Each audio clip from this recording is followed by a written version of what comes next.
열왕기상 13장 20절에서부터 34절입니다. 20절로부터 34절 우리 한 절씩 교독하면서 봅시다. 그들이 상 앞에 앉아 있을 때 여호와의 말씀이 그 사람을 데려온 선지자에게 임하니 그가 유다에서부터 온 하나님의 사람을 향하여 외쳐 이르되 여호와의 말씀에 내가 여호와의 말씀을 어기며 내 하나님 여호와께서 우리에게 내리신 명령을 지키지 아니하고 돌아가서 여호와가 나더러 떡도 먹지 말고 물도 마시지 말라 하신 곳에서 떡을 먹고 물을 마셨으니 내 시체가 내 조상들의 묘실에 들어가지 못하리라 하셨느니라 아니라.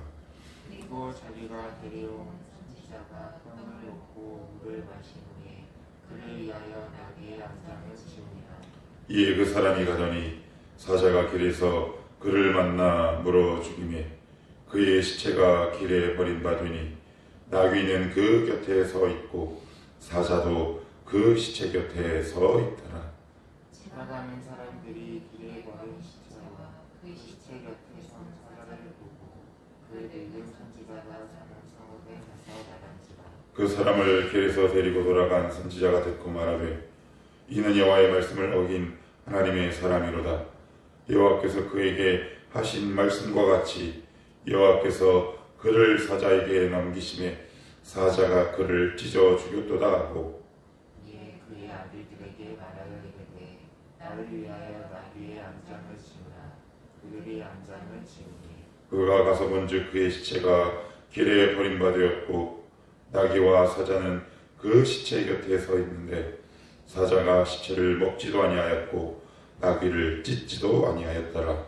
늙은 선지자가 하나님의 사람의 시신을 들어 나귀에 실어가지고 자기 성읍으로 들어가서 슬피 울며 정사하고 곧 그의 시체를 자기의 묘실에 두고 오호라 내 형제야 하며 그를 위하여 슬피 우니라. 이 사람을 장사한 후에 그가 그 아들들에게 말하여 이르되 내가 죽거든 하나님의 사람을 장사한 묘실에 여기를 장사하되 내 뼈를 그의 뼈에 태우라.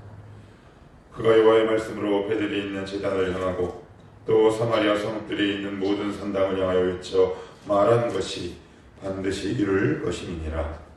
여로보암이 이에 후에도 그의 악한 길에서 떠나 돌이키지 아니하고 다시 여러분 백성을 산당의 제사장으로 삼되 누구든지 자원하는 그 사람을 산당의 제사장으로 삼았으므로. 같이요. 이 일이 여로보암 집의 주가 되어 그 집이 땅 위에서 끊어져 멸망하게 되니라. 아멘. 예, 오늘 말씀은 하나님의 사람이었던 사람의 비참한 어떤 말로에 관해서 이야기하고 있는데 이게 언뜻 보면 이게 이해하기 어렵습니다. 분명히 하나님의 사람이었고 일부분 실수는 있었지만 한순간의 실수로 인해 이렇게 사자에게 물려 죽게 되는 이런 비참한 일을 당하는 사람, 오히려 그를 유혹한 늙은 선지자가 이렇게 된다면 우리의 상식에 맞는 일이겠죠. 그런데 어렵습니다. 야, 어떻게 이런 일이 발생할 수 있을까? 그래서 이 본문을 이렇게 딱 대하면 어떤 생각이 드세요? 저는 예전에 이 본문을 보면 하나님이 그냥 막 무서웠어요. 무슨 실수를 하면 어떡하나. 근데 우리가 알고 있는 예수 그리스도를 우리에게 주시고 당신 스스로가 이 땅에 내려오셔서 십자가에 달리신 우리 주님을 생각하면 이 본문과 과연 어떤 상관관계가 있어야 하는가 우리는 내심 강화하지 않을 수밖에 없습니다.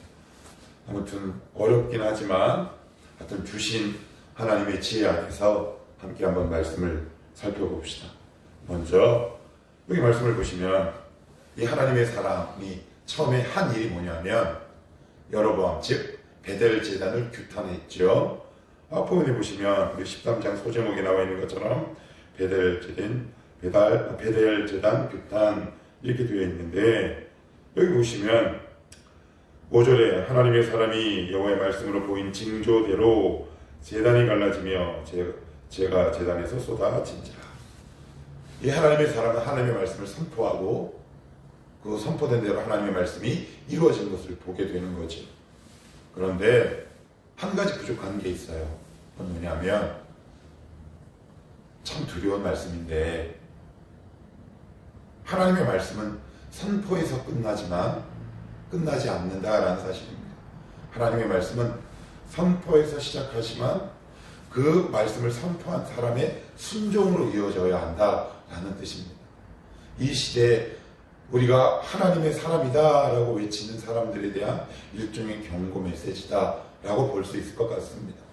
이 시대에 하나님의 사람, 나 목회자요, 하나님의 뜻대로 살아가는 사람이요 라고 자타가 공인하는 수많은 사람들을 향한 일종의 경고다, 저는 이렇게 생각합니다. 저도 이 자리에서 하나님의 말씀을 선포하지만, 이 자리에서 하나님의 말씀을 선포할 때 여러 가지 경험들을 하게 됩니다. 감동도 경험하고요. 그리고 누군가가 우는 것도 경험하고요. 누군가 경험한 것도, 변한 것도 경험하지만, 정작 중요한 건 선포 못지않게 이 말씀을 증거하고 선포하는 제 자신이 이 말씀을 순종하는 데까지 가야 한다라는 사실입니다. 이건 비단 저뿐만 해당되는 것이 아니라 말씀을 알고 있는 모든 그리스도인들에게도 동일하게 적용하고 해당될 수 있는 말씀입니다. 우리가 은혜 받을 수 있습니다. 눈물을 흘릴 수 있죠. 그렇지만 은혜의 완성은 말씀의 선포로 끝나는 것이 아니라, 말씀을 아는 것으로부터 끝나는 것이 아니라, 알고 있는 말씀을, 내가 선포하고 있는 이 말씀을 순종하고 있는가, 이 지점까지 우리가 끌고 가야 한다는 사실입니다. 이 사람에게 결정적인 한 가지가 부족한 것이 있었다면 그것은 선포도 있었고 하나님의 말씀을 선포한 그 증거대로 이루어진 기적도 눈으로 확인했지만, 정작 이 말씀을 선포한 이 하나님의 사람에게는 한 가지 결정적인 것이 부족한 것이 있었는데, 그건 무엇이었느냐? 하나님의 말씀에 순종하지 않았다라는 겁니다. 저에게 주시는 말씀이기도 하고요. 이 시대에 수많은 그리스도인들 또한 하나님의 사람이라고 자타가 공인하는 유명 목회자, 아니면 어느 정도 지식이 있다고 생각되는 그리스도인들 모두에게 주시는 하나님의 일종의 옐로 카드, 이렇게 보면 좋을 것 같습니다. 정리하면 이렇습니다. 하나님의 말씀은 선포로 시작됩니다. 그래서 그 선포된 말씀이 이루어지고 그 말씀을 선포할 때 내가 뜨거워질 수 있습니다. 그렇지만 그 말씀은 반드시 순종으로 마감될 수 있어야 하지. 하나님의 사람에게는 이것이 없었다. 하나님의 말씀은 증거하는 것이기도 하지만 정말 중요한 것은 하나님의 말씀은 우리가 순종해야 할 절대 규범이다. 이렇게 정리할 수 있을 것 같습니다. 그리고 두 번째는 이 선지자는 예스로 시작했어요. 예스. 하나님의 말씀을 순종했습니다. 자, 13장 1절 보시면, 보라, 그때 하나님의 사람이 여호와의 말씀으로 말미암아 유다에서부터 베델에 이르니라. 저쪽 남쪽 유다에서 베델 북쪽까지 그 먼 길을 마다하지 않고 예스하며 달려왔습니다. 그렇지만 마지막이 노로 끝났어요. 복음서에 보시면 예수님이 하신 비유 가운데 이런 비유가 등장합니다. 얘들아, 들어봐라. 어떤 사람에게 두 아들이 있는데, 첫째는 너 이거 말 좀 들어 했을 때 네 했다가 나중에 아니요 했고, 그 다음 아들은 싫어요 했다가 나중에 알겠습니다 했다면 누가 과연 순종한 사람이겠더냐? 그랬더니 제자들이 두 번째요. 그랬더니 주님께서 이렇게 말씀하십니다. 맞다, 너희 말이 옳다. 처음에 노 했지만 마지막에 예스 한 자가 진짜 순종한 사람이다. 그래요. 우리가 왜 그런 거 있잖아요. 하나님, 저 하나님의 일 하겠습니다. 그런데 지지부진해져요. 흐릿흐릿해집니다. 이 하나님의 사람은 예스로 시작했어요. 하나님의 말씀을 전했어요. 그 먼 길을 마다하지 않았어요. 심지어 자기의 이름이 드러나지도 않을 만큼 열심히 있었는지 몰라요. 그렇지만 그의 인생에 있어서 한 가지 아쉬운 점은 뭐였냐? 예스 했습니다. 하나님의 그 사명을 예스로 감당했지만 마무리가 예스가 되지 못했어요. 노로 끝났어요. 여러분 성경 읽다 보시면 요한계시록 22장 21절을 보시면 어떤 단어로 끝나냐면 예수 그리스도의 은혜가 너희 모든 자들에게 있을지어다. 아멘. 이렇게 끝납니다. 아멘. 성경은 아멘으로 끝납니다. 아멘은 예스라는 뜻입니다. 네라는 뜻이에요. 긍정의 뜻입니다. 왜 하나님은 성경의 마지막 그 글자를, 그 단어를 네, 예스 이런 글자로 마감하게 하셨습니까? 우리에게 아마 주시는 의미와 시사하는 바가 남다르지 않나 생각이 들어요. 우리도 이랬으면 좋겠어요. 예스로 시작할 수 있죠. 그렇다면 끝까지 예스로 마감합시다. 네 했어요. 하나님 저 이거 하겠습니다. 그러면 그냥 끝까지 네 하십시다. 근데 끝에 가서 아니요 이렇게 돌아서지 않았으면 좋겠어요. 그런데 처음에는 싫어요 했는데 그 인생이 점점 네, 예스의 인생으로 변화될 수 있다면 얼마나 감사한 일일까? 예스에서 시작했지만 노로 마감한 하나님의 사람, 이 사람의 인생과 달리 우리는 노, 아니요, 싫어요 라는 그 시작에서 예스, 알겠습니다 이렇게 끝났으면 좋겠고요. 마지막 한 가지만 더 봅시다. 여러분 이해할 수 있겠습니까? 그런데도 이해할 수 있겠습니까? 그런데 이해가 됩니다. 왜요? 이해할 수 없는 하나님의 분노의 끝에는 이해할 수 없는 하나님의 사랑이 있기 때문에 그렇습니다. 이 하나님의 사람을 향한 하나님의 이해할 수 없는 분노 덕분에 오히려 죽어야 할 이 늙은 선지자가 살았는지 모릅니다. 여러분, 예수 그리스도를 향한 이해할 수 없는 우리 하나님 아버지의 그 분노를 여러분들 이해할 수 있겠습니까? 왜 저렇게 예수님이 고통당해야 합니까? 예수 그리스도를 향한 이해할 수 없는 하나님의 분노의 끝에는 우리를 향한 이해할 수 없는 하나님의 사랑이 있습니다. 우리는 이 본문을 이해할 수 없어요. 100% 이해가 됩니까? 납득이 됩니까?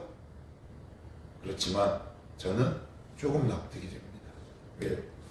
이 본문을 아무리 살펴보고 아무리 읽어봐도 이해할 수 없어요. 이 하나님의 사람을 향한 이 분노가 여러분 정말 납득이 되십니까? 예, 이제는 좀 납득이 됩니다. 하나님의 사람을 향한 이해할 수 없는 분노의 끝에는 우리를 향한 하나님의 이해할 수 없는 사랑이 있기 때문에 그렇습니다. 예수 그리스도를 향한 이해할 수 없는 하나님의 사랑, 분노, 그 이면에는 인간들을 향한 이해할 수 없는 하나님의 사랑이 있습니다. 저는 그래서 이 본문이 이제 조금 이해가 되기 시작합니다. 마지막으로 33절, 34절 보시면 여로보암의 일이 나옵니다. 여로보암이 이 일 후에도 그의 악한 길에서 떠나 돌이키지 아니하고 다시 일반 백성을 산당의 제사장으로 삼되 누구든지 자원하면 그 사람을 산당의 제사장으로 삼았으므로 이 일이 여로보암 집의 죄가 되어 그 집이 땅 위에서 끊어져 멸망하게 되리라. 여기 우리가 좀 주목해서 봐야 할 것이 있는데 33절 앞부분에 보시면 이 일 후에도, 이 말씀은 13장 전체를 받는 말씀입니다. 베델 제단 규탄, 거기서 쏟아져 나온 재, 하나님의 사람의 죽음, 이 모든 일련의 과정이 있었음에도 불구하고 여로보암은 돌이키지 않습니다. 오히려 악이 팽창하고 확산되죠. 이 모든 일들이 여로보암을 향한 하나님의 분명한 경고의 메시지였는데도 불구하고 여로보암은 33절 앞부분에 보시면 그의 악한 길에서 떠나 돌이키지 아니하고, 여기서 돌이키지 않는다라는 말은 이런 뜻이랍니다. 일부러 돌이키지 않는데요. 여러분 이거 어디서 본 줄 아세요?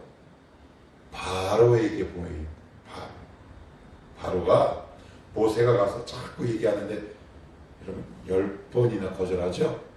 거기 마음을 완악하게 해서 일부러 이거 하나님의 말씀인데 라고 내가 들리지만 내 마음을 일부러 내가 딱 고집 피우는 거야. 나 안 돌이킬 거야. 이제 그런 사람의 끝은 멸망이죠. 왜 이런 고아는 천차만별이에요. 내가 정말 애쓰고 힘쓰는데 정말 내 뜻대로 너무 안 돼. 나 이렇게 살아야 되는데 잘 안 돼. 그거와 달리 이거 하나님의 말씀이야. 은혜도 받았어.